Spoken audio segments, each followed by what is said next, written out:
I think it must have been after Mother went to the hospital that one Sunday I went to the Quaker meeting house with Father. He had explained to me that the people came and sat there, silent, doing nothing, saying nothing, until the Holy Spirit moved someone to speak. He also told me that a famous old gentleman, who was one of the founders of the Boy Scouts of America, would be there. That was Dan Beard. Consequently, I sat among the Quakers with three more or less equal preoccupations running through my mind. Where was Dan Beard? Would he not only be called Beard, but have one on his chin? And what was the Holy Spirit going to move all these people to do or say?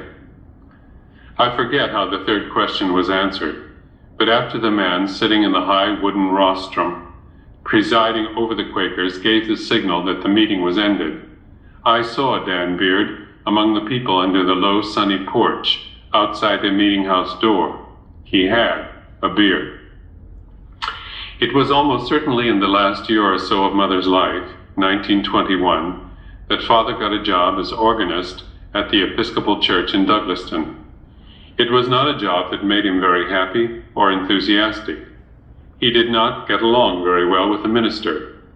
But I began to go to the church on Sundays, which makes me think that Mother was in the hospital, because I must have been living with Pop and Bonne Maman in Douglaston. The old Zion Church was a white wooden building with a squat, square little belfry standing on a hill, surrounded by high trees and a large graveyard, and in a crypt underneath it were buried the original Douglas family, who had settled there on the shore of the Sound some 100 years before. It was pleasant enough on Sundays.